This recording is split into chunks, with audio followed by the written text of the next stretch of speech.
Good morning, dear students. This is Tanmay Sharma from Study Abroad Solution. आज हमारे साथ हर्षित चौरसिया हैं जो कैरियर स्पेशलिस्ट हैं and is the director in study abroad solution for medicine education. आज हम उनसे जानेंगे जो 4 जून को नीट एग्ज़ाम में 22 लाख स्टूडेंट्स का रिज़ल्ट आया है, उसमें क्या स्कोरिंग रही, किस तरीके से बच्चे आगे कैरियर अपना प्लान कर सकते हैं, किस तरीके से वो अपना MBBS का ड्रीम पूरा कर सकते हैं. So welcome Harshit sir. Hello sir.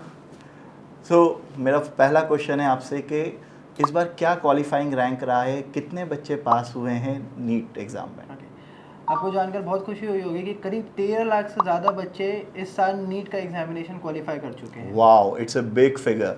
Okay, out of which जिन बच्चों के 164 स्कोर से ऊपर हैं और जो जनरल कैटेगरी, जो अनरिजर्व कैटेगरी से हैं, वो लोग क्वालिफाइड है, और जो बच्चे रिजर्व्ड में हैं उनके लिए 129 marks is very very sufficient. Oh, that's wonderful. मैंने 164 हैं तो they can make their dream for MBBS. Correct. So sir, मेरा ये नेक्स्ट क्वेश्चन है कि जिन स्टूडेंट के 164 से 350 तक का स्कोर है, उनके लिए क्या ऑप्शंस इंडिया में अवेलेबल हैं और क्या ऑप्शंस अब्रॉड में अवेलेबल हैं?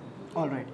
सो जो बच्चे क्वालिफाई कर रहे हैं और 350 तक का स्कोर लेकर आ रहे हैं, उनके पास पूरे मेडिकल एजुकेशन में बहुत सारे वर्टिकल्स हैं, जैसे कि MBBS, BDS, bachelors in homeopathic, Ayurveda, scientific and yoga related courses, nursing and physiotherapy related courses. But important ये है कि जो लोग अपना डॉक्टर बनने का सपना देख रहे हैं, उनके साथ क्या होने वाला है. तो जो लोग 350 का करीब करीब स्कोर लेकर आ रहे हैं, they are able to secure the seat in India, but उनको NRI सीट पे या NRI कोटे पे एडमिशन मिल सकता है.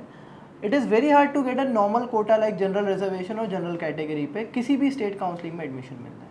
तो मेक श्योर करें कि ऐसे बच्चे जो लोगों के स्कोर्स कम हैं, वो फाइनेंशियली फिट हों, उनको पता हो कि उनकी पूरे MBBS करियर में कितने इन्वेस्टमेंट होने वाला है, कौन से कॉलेजेस उनको मिलने वाले हैं, और मोस्ट इम्पॉर्टेंट थिंग, अगर जो लोगों की फाइनेंशियल बैंडविड्थ 1 करोड़ रुपए से ऊपर नहीं है और जो इंडिया में MBBS प्लान नहीं कर सकते हैं, उनके लिए हम लेकर आए हैं MBBS इन दी अफोर्डेबल प्राइसिंग, जिसकी रेंज 2 लाख रुपए साल की ट्यूशन फीस से चालू होती है और अप टू 5 लाख रुपए तक जाती है. तो अपना बच्चा जो MBBS का सपना सोच रहा है, जो पेरेंट अपने बच्चे को डॉक्टर बनाने का एक ड्रीम देख रहा है, वो करीब करीब 20 लाख रुपए में अपना पूरा MBBS की पढ़ाई अब्रॉड से कर सकता है.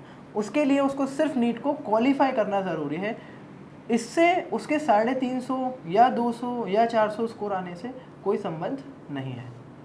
सो वाओ, मैंने 20 लाख रुपए में आप MBBS अपना कंप्लीट कर सकते हो. करेक्ट है sir. That is a good news. I think सभी स्टूडेंट्स को ये मालूम होगा तो उनको बड़ा अच्छा लगेगा कि अगर उनका स्कोर कम है, जहाँ इंडिया में वो एडमिशन ले रहे हैं तो उनको मैनेजमेंट सीट पर लेना पड़ रहा है और जिसका कॉस्ट अप्रॉक्सीमेटली 1 CR जा रहा है, वहीं वो अगर फॉरेन में अपना MBBS प्लान करते हैं तो वो 20 लाख रुपीज़ में कर सकते हैं. Sir, what about those student जिनका 350 से 450 के रेंज में स्कोर है, उनके लिए क्या ऑप्शंस है इंडिया में और अब्रॉड में? ये थोड़ा सा एक इसको आप ऐसे समझिए कि बहुत ज़्यादा फंबल्ड है ये. अगर कोई स्टूडेंट 350 से 450 लेकर आ रहा है, या उसका स्कोर 420 है, 425 है, 450 का स्कोर है, अगर वो रिजर्व्ड कैटेगरी का है, तो उसके पास एक चांसेस है कि वो इंडिया में किसी प्राइवेट कॉलेज में एक जनरल रिजर्वेशन जो कोटा होता है उसके बेसिस पे एडमिशन ले पाए. बट अगर वो जनरल कैटेगरी का स्टूडेंट है तो उसके लिए बहुत ज़्यादा चैलेंजिंग है, उसको इस काउंसलिंग में बहुत ज़्यादा कठिनाइयाँ आएंगी अपने एडमिशन को सिक्योर करने के लिए. उस केस में उसको या तो डेंटिस्ट्री या आयुर्वेदा या दूसरे टाइप के कोर्सेज करने चाहिए. ये मेरा सजेशन है उसको. Okay, but without management seats में ऑप्शन आपका कहना है कि बहुत कम रहेंगे इंडिया में, अगर आप जिसका 350 से 450 का स्कोर है. करेक्ट. ओके, तो अब्रॉड में क्या बेटर ऑप्शन दिए जा सकते हैं, किन कंट्रीज़ को वो फोकस कर सकता है? ओके, तो ऐसे बच्चे जो बहुत ज़्यादा ब्राइट हैं और अपने करियर को एक अच्छा शेप देना चाहते हैं, तो मेरे पर्सनल सजेशन के अकॉर्डिंग उन लोगों को यूरोप एजुकेशन को फॉलो करना चाहिए, जिससे वो एक ग्लोबल फिजिशियन बन सकते हैं. Countries like Poland, Serbia, Romania, Hungary, Egypt, ये एक ऐसी कंट्रीज़ हैं जहाँ का ओवरऑल एजुकेशन मेडिकल बैकग्राउंड में बहुत ज़्यादा एनरिच्ड है. इनकी यूनिवर्सिटीज़ वर्ल्ड रैंक्ड है और बेस्ट पार्ट ये है कि यहाँ से आपके डोर्स ओपन हो जाते हैं अलग अलग कंट्रीज़ में काम करने के। तो जो लोग सोच रहे हैं कि अब्रॉड प्लान करूँ with a high quality high infrastructure related program for MBBS, तो उन सभी लोगों को चूज़ करना चाहिए Europe education in abroad for MBBS। जो बच्चे पोलैंड में लेना चाह रहे हैं, क्योंकि पोलैंड एक ऐसा ऑप्शन है जो शेनेगन एरिया में आता है और यूरोपियन एरिया होने की वजह से काफ़ी बच्चों का या पेरेंट्स का इंटरेस्ट उसमें हो सकता है। तो सर पोलैंड में क्या एक्सपेक्टेड एक्सपेंडिचर एक स्टूडेंट का आएगा? तो यूरोप और खासकर पोलैंड की बात करूं तो पोलैंड में समवेयर अराउंड 8 लाख रुपए से लेके करीब करीब 10-11 लाख रुपए का साल का ट्यूशन फीस है। It's quite expensive but that expense valued a lot. The reason is that अगर आप पोलैंड से अपना MBBS कर रहे हो तो आपने 27 देशों में जो शेंजन रीजन में आते हैं वहाँ पे काम करने का डायरेक्ट और इंडिपेंडेंट राइट्स लेते हो। साथ ही साथ आपके पास ऐसी कंट्री जिसको UK और जर्मनी बोला जाता है वहाँ के डोर्स भी ओपन हो जाते हैं। तो the best part is that कि आप पढ़ाई अगर पोलैंड में कर रहे हो, फ्यूचर में UK में प्लान करना चाह रहे हो अपना परमानेंट रेजिडेंसी या अपना मेडिकल का एजुकेशन UK में कंप्लीट करना चाहते हो तो you can do that. Okay, तो जर्मनी के गेट ओपन हो जाएंगे उसके लिए इजीली। और आई थिंक पोलैंड में जब आप अपनी डिग्री कर रहे हो तो 50 to 60 लाख रुपीस के बजट में आप कर रहे हो और जिसका इंफ्रास्ट्रक्चर भी वर्ल्ड क्लास है। तो स्टूडेंट को जो प्रैक्टिकल नॉलेज चाहिए होता है MBBS में वो उसको प्रॉपर मिल पाएगा। करेक्ट, पूरा हेल्थ केयर सिस्टम, वहाँ की surrounding, research lab, medical facilities, most important thing जो बच्चा जिस एक्सपेक्टेशन और एस्पिरेशन के साथ जा रहा है कि मुझे हेल्थ केयर सिस्टम को फील करने को मिलेगा, मुझे वो हॉस्पिटल सेटिंग उतनी बढ़िया मिलेगी जिसके थ्रू मैं आगे एक अच्छा डॉक्टर बन सकता हूँ, वो चीज़ वहाँ पे एग्जिस्ट है। जो जॉर्जिया हम सुन रहे हैं कि जॉर्जिया में काफ़ी बच्चे इंटरेस्टेड हैं, तो जॉर्जिया में क्या फैसिलिटीज़ अवेलेबल है, क्या फ़ीस रेंज में उसको ऑप्शन मिल जाएंगे? 1-2 कॉलेजेस जिनके नाम आप सजेस्ट करना चाहेंगे स्टूडेंट्स को। Georgia basically this is a country जो आज की डेट में बूम पर है for the medical education. Reason is very simple, पिछले 10 सालों में 27 कॉलेजेस वहाँ पे डेवलप हो चुके हैं। उन 27 कॉलेजेस के अंदर पूरा मेडिकल इंफ्रास्ट्रक्चर इज़ अवेलेबल।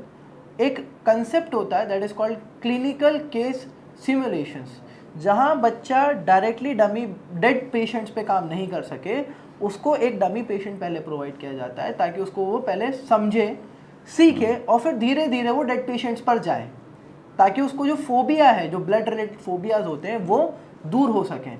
वो एक्सरसाइज वहाँ पे day 1 from the day of your medical school कराई जाती है। नॉर्मली अगर आप मेरे से कॉलेजेस की बात करेंगे तो वहाँ पे सबसे पुरानी और सबसे बेटर और गवर्नमेंट यूनिवर्सिटी जो है that is Tbilisi state medical university. Majorly करीब 12 से 15 यूनिवर्सिटी टिब्लिसी सिटी के अंदर ही हैं।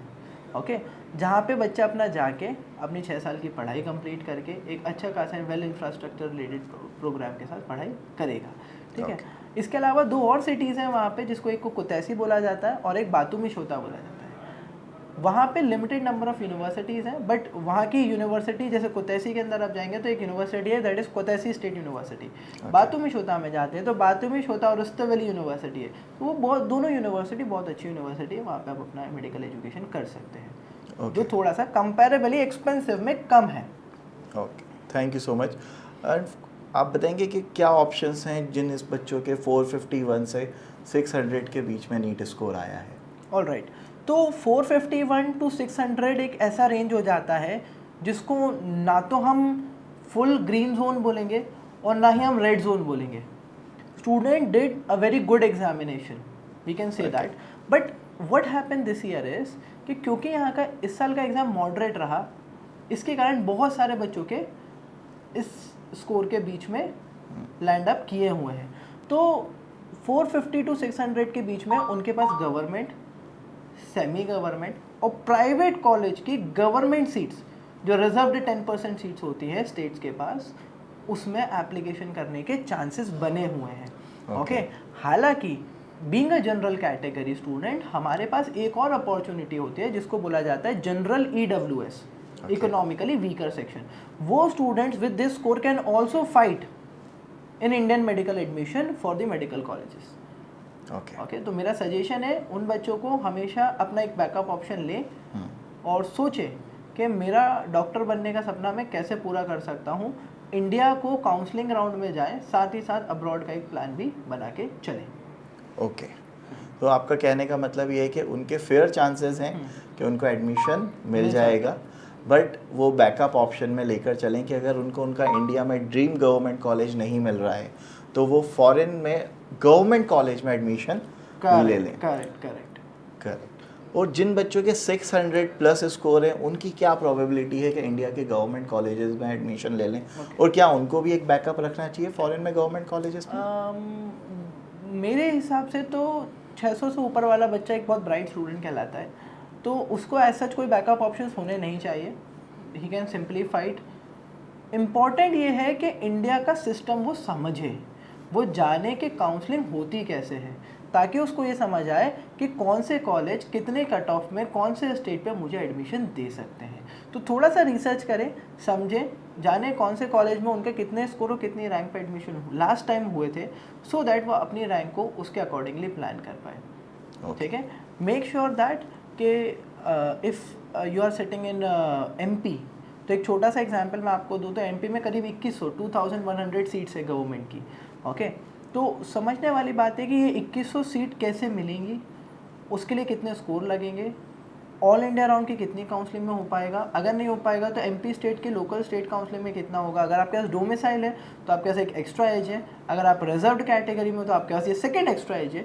तो ये सारी चीज़ें मेक श्योर करें, थोड़ा सा अपना चार्टिंग बनाएं और उसके हिसाब से काउंसलिंग राउंड में बैठें। ओके, सो फॉरेन में जैसे अभी हम सुन रहे हैं कि रशिया सबसे ज़्यादा पीक पर है। Correct. रशिया में काफ़ी स्टूडेंट्स हैं, तो थोड़ा सा रशियन एजुकेशन किस तरीके से हम कंपेयर कर सकते हैं इंडियन एजुकेशन के साथ, उसके ऊपर थोड़ा सा एनलाइटन करें। ओके, तो basically Russia as a country जहाँ पे इंडिया से सबसे ज़्यादा स्टूडेंट पिछले 10 सालों में गए हैं।